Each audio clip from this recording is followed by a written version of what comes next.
নিঃস্ব অবস্থায় কি দোয়া করতে পারেন একজন মানুষ, এই দোয়াটা শিখে নেন, ইনশাআল্লাহ আপনার জীবনের সমস্ত সংকট কেটে যাবে ইনশাআল্লাহ। আমি নিজেও এই দোয়াটা বেশি বেশি করার চেষ্টা করি। দোয়াটা হচ্ছে, মুসা আলাইহিস সালাম একটা গাছের নিচে হেলান দিয়ে বসলেন, বসে দেখলেন দুইজন মেয়ে দাঁড়িয়ে আছে দূরে, পানি নিতে পারছে না, লোকজন পানি নিয়ে যাচ্ছে, ওরা দাঁড়িয়ে আছে বেচারি। মুসা আলাইহিস সালাম গিয়ে বললেন, কি সমস্যা আপনাদের? এটা নিয়ে আপনারা আবার মেয়েদের সাথে কথা বলার চেষ্টা করেন, ঠিক আছে? তো মাহারাম গায়রা মাহারাম মেনে চলে। তারা বললো যে আমাদের বাবা অনেক বৃদ্ধ মানুষ, আমরা পানি নিতে পারি না যতক্ষণ না আমাদের কম পানি নিয়ে চলে যায়। মুসা আলাইহিস সালাম একটু বললাম না, ফিজিক্যালি খুব স্ট্রং ছিলেন, থাকে না বডি বিল্ডার, সামনে গিয়ে কথা বলে সরো পানি নিতে দাও, তখন মানুষ একটু মূল্যায়ন করে না। তো মুসা আলাইহিস সালাম এভাবে পানি নিয়ে দিলেন এবং বাছুরদেরকে পানি পান করালেন, করিয়ে গাছের নিচে এসে বসে আছেন। বসে বসে তিনি দোয়া করছেন, এই যে দোয়াটা তিনি দোয়া করছেন, রব্বি, একটা নেক কাজ করলেন, নেক কাজ করলেন না, মানুষের উপকার করলেন, নেক কাজ করে এসে গাছের নিচে বসে দোয়া করছেন, আল্লাহ এখানে তো আমার খাবার পানি বাসস্থান কিছুই নাই, আমি কি করব?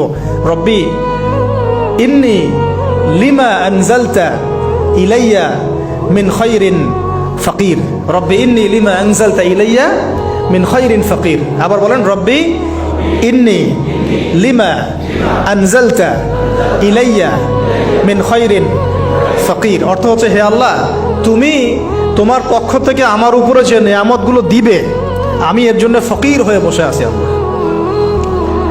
অর্থ বুঝে পড়বেন ভাই, নামাজ রোজা হজ জাকাত যাই করেন আল্লাহর ওয়াস্তে অর্থ বুঝে পড়বেন।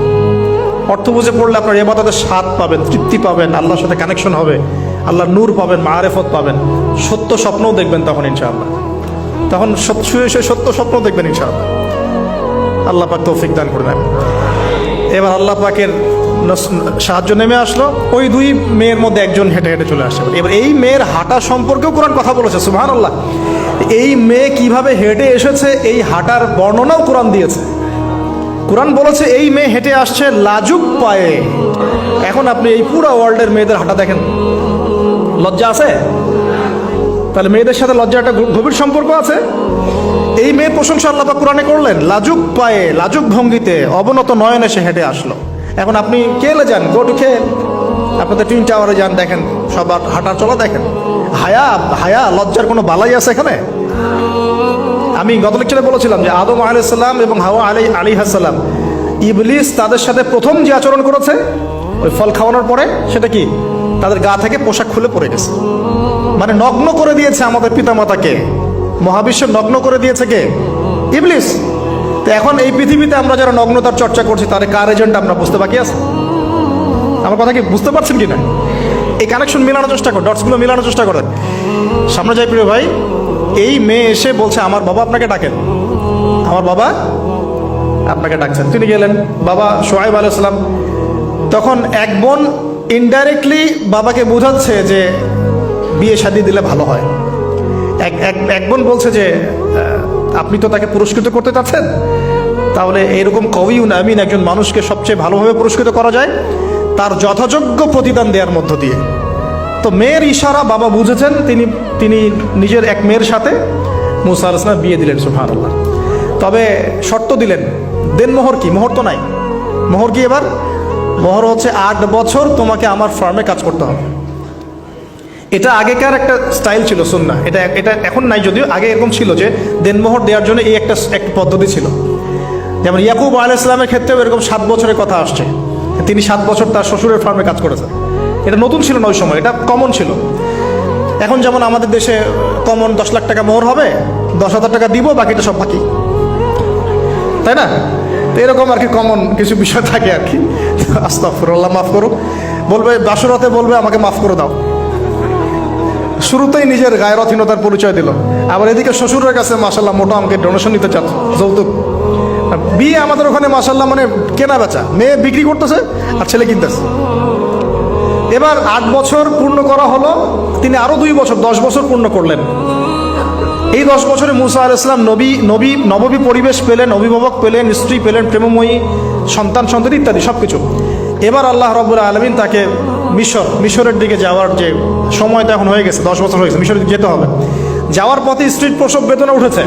তখন মুসা আলাইহিস সালাম আগুন খুঁজছেন। আগুন কি খুঁজছেন ভাই? আগুন খুঁজতে তুর পাহাড়ের ওখানে গিয়ে দেখছেন যে আগুন গাছে জ্বলছে। সবুজ পাতার উপরে আগুন, তিনি অবাক। এই সময় আওয়াজ আসলো, বিসমিল্লাহির রহমানির রহিম, ইন্নী আনা রব্বুক ফাখলা'না আলাইক ইন্নাকা বিল ওয়াদিল মুকদ্দাস তুয়া। মুসা, ইন্নানি আনা আল্লাহ লা ইলাহা ইল্লা আনা ফা'বুদনি ওয়া আকিমিস সালাতা লিযিকরি। মানে এখানে অনেকগুলো কথা আছে, সূরা তাহার মধ্যে আছে। আওয়াজ চতুর্দিক থেকে ভেসে আসলো। মহান আল্লাহ রব্বুল আলামিন তার শান অনুযায়ী, তার ইজ্জত অনুযায়ী তিনি যেভাবে কথা বলেন সেভাবে মুসা আলাইহিস সালামের সাথে কথা বললেন। আল্লাহু আকবার। বললেন, ইয়া মুসা, হে মুসা, ইন্নানি আনা আল্লাহ, নিশ্চয় আমি আল্লাহ, লা ইলাহা ইল্লা আনা, আমি ছাড়া কোনো ইলাহ নাই, ফা'বুদনি, তুমি আমার ইবাদত করো, ওয়া আকিমিস সালাতা লিযিকরি, আমার ইবাদতের জন্য সালাত কায়েম করো, আমার জিকিরের জন্য সালাত কায়েম করো, আমার স্মরণের জন্য সালাত কায়েম করো। ফাখলা'না আলাইক, তোমার জুতা খুলে ফেলো, ইন্নাকা বিল ওয়াদিল মুকদ্দাস তুয়া, তুমি তুয়া উপত্যকায় আছো, পবিত্র তুয়া উপত্যকায় আছো। আদব শেখানো হলো। এভাবে অনেক কথোপকথন হলো। নবী মুসা আলাইহিস সালাম ভয় পেয়ে গেলেন এবং আল্লাহ পাক আরো কথা বললেন, ওয়ামা তিলকা বিয়ামিনিকা ইয়া মুসা, তোমার ডান হাতে এটা কি? মুসা আলাইহিস সালাম বলছেন, ক্বালা হিয়া আসায়া আতাওয়াক্কাউ আলাইহা ওয়া আহুশু বিহা আলা গনামি ওয়া লিয়া ফিহা মাআরিব উখরা, এটা তো আমার লাঠি, এটা দিয়ে আমি ডালপালা পারি, আমার ওই যে গবাদি পশু চড়াই। আল্লাহ পাক বলছেন যে ছুঁড়ে মারো, আলকিহা ইয়া মুসা, এটা ছুঁড়ে মারো। ফালকাহা, তিনি ছুঁড়ে মারলেন, ফাইদা হিয়া হাইয়াতুন তাসা, এবং এটা ছোটাছুটি শুরু করলো, বড় একটা সাপ হয়ে গেল। সুবহানাল্লাহ। এগুলো কোনো গাল গল্প নয়, এগুলো আল্লাহ রাব্বুল আলামিনের মুআজিজা, মুআজিজাতুল কুবরা, এটা বড় মুআজিজা। তিনি পিছনের দিকে দৌড়ানো শুরু করলেন সাপ দেখে, খাইফা ইয়াতারাক্কাব, মানে ভয়ে দৌড়ানো শুরু করলেন। আল্লাহ পাক বলছেন, লা ইয়াখাফু লাদাইনাল মুরসালিন, আমার কাছে রসুলগণ ভয় পায় না, তুমি ভয় পেও না, তুমি ওটাকে ধরো পিছন থেকে, সেটা আবার লাঠি হয়ে যাবে। পিছন থেকে হাত দেওয়া হলো, লাঠি হয়ে গেল। সুবহানাল্লাহ। এবার বলছে যে তুমি তোমার বগলের নিচে হাত ঢুকাও। মুসা আলাইহিস সালাম বগলে হাত ঢুকালেন, বের করলেন, হাত থেকে টর্চ লাইটের মতো আলো বের হওয়া শুরু। এটা দ্বিতীয় নিদর্শন। কেন দেয়া হলো নিদর্শন? এবার আল্লাহ পাক তার দায়িত্বটাকে বলছেন, তোমাকে নিদর্শনগুলো কেন দিলাম, তোমাকে মনোনীত কেন করলাম, কেন তোমাকে মনোনীত করলাম? মুসা, তোমার কাজটা কি? তোমার কাজ এখন এটা, ইযহাব ইলা ফিরআউনা ইন্নাহু তাগা, তুমি ফিরআউনের কাছে যাও। ফিরআউন সীমা লঙ্ঘন করেছে, মনে আছে ফিরআউনের কথা? সীমা লঙ্ঘন করেছে। তখন মুসা আলাইহিস সালাম তার অপারগতা প্রকাশ করছেন এভাবে। তিনি বলছেন, আল্লাহ, আমার তো জিহ্বায় জড়তা আছে, আর আমি তো ওখানে এক ব্যক্তি, আমার খুনের অভিযোগ আমার কাঁধে, আমি এখন কিভাবে কি করবো আল্লাহ? তখন আল্লাহ রাব্বুল আলামিন বলছেন, এই দোয়াটা করো।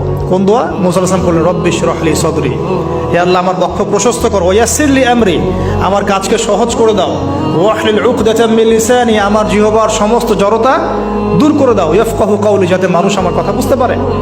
আর আমার সাথে আমার পরিবারের মধ্য থেকে ওয়াজআলনি ওয়াজিরাম মিন আহলি, আমার পরিবারের মধ্যে একজন ওজির আমাকে দাও, সাথী। হারুন আখি, আমার ভাই হারুনকে দান কর। সুবহানাল্লাহ। হারুন আলাইহিস সালামকে নবুয়ত দেয়া হলো, দুজনকে আল্লাহ পাক এখন বলছেন, ইযহাবা ইলা ফিরআউন, তোমরা দুজন এখন ফিরআউনের কাছে যাও।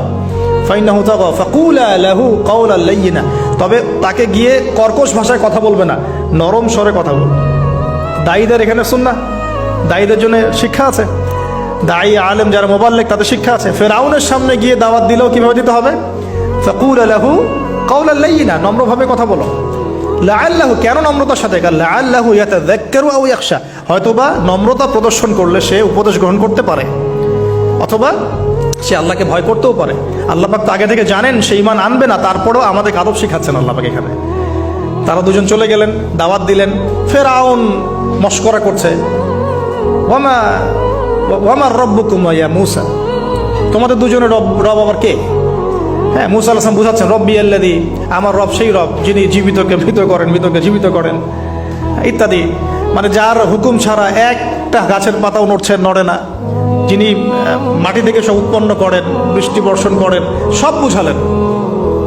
ফিরআউনের বক্তব্য তখন এটাই ছিল, তোমাদের কাছে কি কোন নিদর্শন আছে, কোন আয়াত নিদর্শন আছে? হ্যাঁ, নিদর্শন আছে। কি? লাঠি ছুঁড়ে মারলেন, সাপ হয়ে গেল। এখন ফিরআউন বলছে, এটা তো জাদু, এটা কি? আমার জাদুকররা ওটা পারে, জাদুকরদেরকে ডেকে না হলো, জাদুকররাও লাঠি ছুঁড়ে মারলো, সাপও যাচ্ছে। কিন্তু এই বড় সাপ ওদের সব সাপকে খেয়ে ফেললো। তখন ফেরাউন কিন্তু ভয় পেয়ে গিয়েছিল। এরপরেও এই হাত বের করে আলোর এই নিদর্শন দেখানো হলো, তাওহীদের দাওয়াত দেওয়া হলো, ফেরাউনকে ভয় করতে বলা হলো, ফেরাউনকে সতর্ক করা হলো যে আমার রব, আপনার রব, সবার রব হচ্ছেন আল্লাহ। সব কিছু বোঝানো হলো, কিন্তু ফেরাউন এই কোনো কথাই গ্রহণ করলো না।